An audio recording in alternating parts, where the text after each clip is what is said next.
বাঙালি খানায় সবাইকে স্বাগত জানাই। আপনারা তো অনেকভাবে রুই মাছ রান্না করে খেয়েছেন। একবার আমার মতন করে সহজ পদ্ধতিতে আপনিও শিখে নিতে পারবেন ছোট ছোট টিপস সহ। মুখের স্বাদটা পরিবর্তন করার জন্য আজকে আমি রুই মাছের একটা নতুন পদ্ধতিতে রান্না করব। খেতে কিন্তু অনেকটাই সুস্বাদু হয়েছিল। তেল মশলার পরিমাণ কম দিয়ে আমি এখানে কিভাবে রুই মাছের কালিয়া করলাম চলুন সেটা একবার দেখে নেওয়া যাক ভিডিওর মাধ্যমে। আশা করছি আজকের ভিডিওটি ভালো লাগবে। সকল বন্ধুদের কাছে অনুরোধ করছি সম্পূর্ণ ভিডিওটি দেখার। এখানে আমি আগের থেকে বেশ কিছুটা রুই মাছ কেটে ধুয়ে পরিষ্কার করে নিয়েছি। মাছগুলোর পিস আমি এখানে ঘরোয়া পিস করে নিয়েছি, আপনারা এর থেকে ছোট বড় করে নিতে পারেন।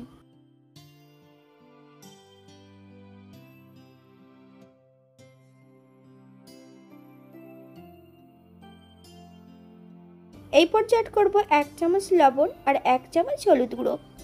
লবণ হলুদ লাগিয়ে মাছগুলোকে 20 থেকে 25 মিনিটের জন্য রেস্টে রেখে দিতে হবে। একটা কড়াইতে বেশ কিছুটা সর্ষের তেল অ্যাড করেছি।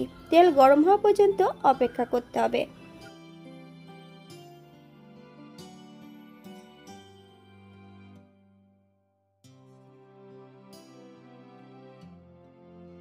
আগের থেকে আমি 3টে পেঁয়াজ সরু সরু করে কেটে নিয়েছি, সম্পূর্ণ পেঁয়াজটা অ্যাড করব। পেঁয়াজগুলোকে বেশ ভালো করে ভেজে নিতে হবে। বাঙালি রান্না ঘরোয়া উপকরণ দিয়ে আপনাদের যদি রান্নাগুলো পছন্দ হয় তাহলে চ্যানেলটি সাবস্ক্রাইব করে দিয়ে পাশে থাকবেন। পাশে থাকা বেলটি বাজিয়ে দিবেন, নইলে নিত্য নতুন রান্নার নোটিফিকেশন পাবেন না।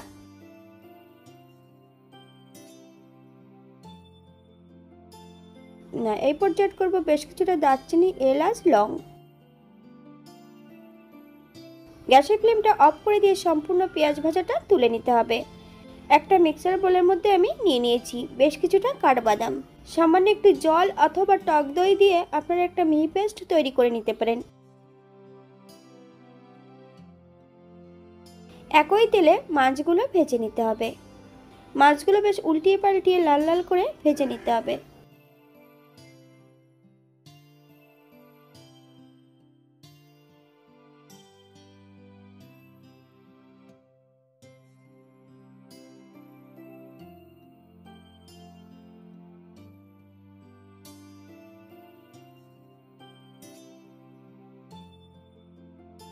তেল থেকে সম্পূর্ণ মাছগুলো তুলে নেব। আপনারা এর থেকে কম বেশি মাছগুলো ভেজে নিতে পারেন।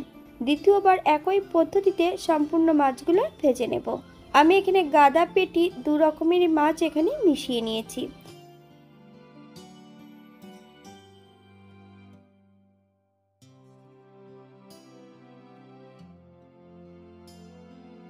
একই তেলে রান্না করব। ফোড়নে রেখেছি কালো জিরে। ফোড়ন থেকে সুগন্ধ বেরোলে 1 চামচ রসুন গ্রেট করে নিয়েছি, আমি রসুনটা এই পর্যায়ে অ্যাড করব। রসুন থেকে যতক্ষণ কাঁচা গন্ধ ছাড়ছে ততক্ষণ বেশ ভালো করে ভেজে নিতে হবে। আগের থেকে বেশ কিছুটা মশলা বেটে রেখেছি। আদা, জিরে, ধনে, 2টো শুকনো লঙ্কা। তবে এখানে কিন্তু আদার পরিমাণটা বেশি রেখেছি।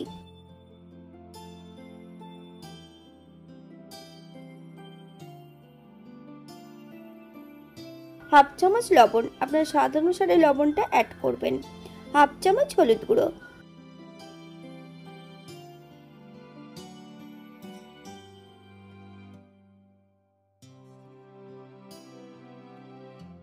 মশলা কষানোর জন্য সামান্য একটু জল অ্যাড করব। মশলা থেকে যতক্ষণ তেল না ছাড়ছে ততক্ষণ বেশ ভালো করে মশলাটা কষিয়ে নিতে হবে।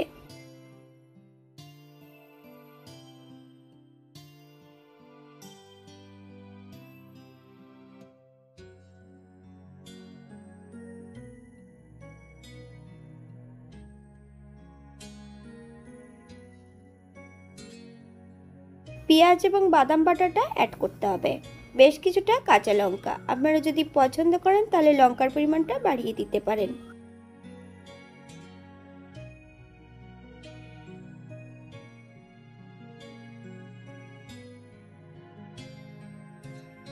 মিক্সারের বাটিটা ধুয়ে এই পর্যায়ে বেশ কিছুটা জল অ্যাড করব।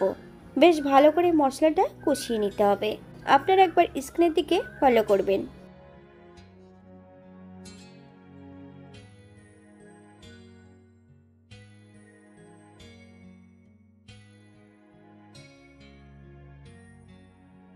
স্বাদ বাড়ানোর জন্য আমি এখানে হাফ চামচ চিনি অ্যাড করব। আপনারা যদি পছন্দ করেন তাহলে পরিমাণে বাড়িয়ে দিতে পারেন।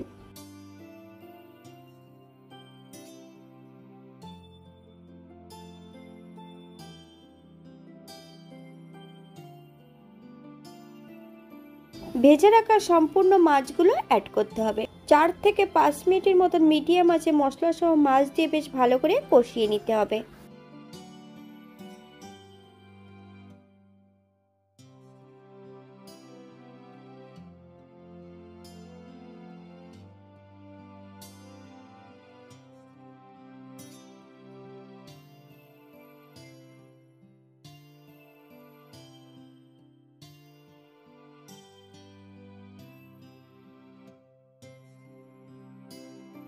গ্রেভির জন্য আমি এখানে 1 কাপ জল অ্যাড করব। আপনাদের যতটা গ্রেভির প্রয়োজন আপনারা ততটা জল অ্যাড করতে পারেন। হালকা হাতে মাছগুলো নেড়েচেড়ে সেট করে দিতে হবে। মিডিয়াম আঁচে 4 থেকে 5 মিনিটের জন্য ঢাকা দিয়ে রেখে দেব, যাতে মাছগুলো সেদ্ধ হয়ে যায়। 5 মিনিট পর এই পর্যায়ে হালকা হাতে নেড়েচেড়ে নিতে হবে।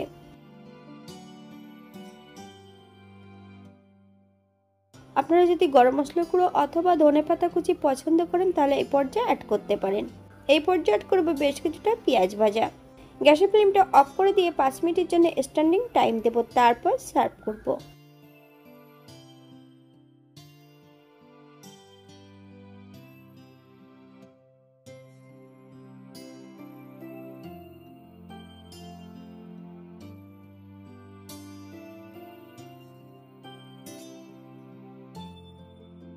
এটা দেখতে যেমন ভারী সুন্দর হয়েছে, এটা গরম ভাতে খেতে কিন্তু অসম্ভব ভালো।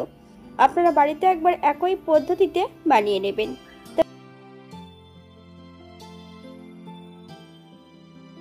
আমি এখানে কাঠবাদাম আর দই ব্যবহার করেছিলাম। আপনারা যদি পছন্দ করেন তাহলে পোস্ত অথবা কাজু বাদামও অ্যাড করতে পারেন। আজকের ভিডিওটি এই পর্যন্ত। সবাই সুস্থ থাকবেন, ভালো থাকবেন। অন্যদিন নতুন রেসিপি নিয়ে আপনাদের সামনে আবার আমি হাজির হব। নতুন ও পুরনো সকল বন্ধুদের অসংখ্য ধন্যবাদ ভিডিওটি দেখার জন্য।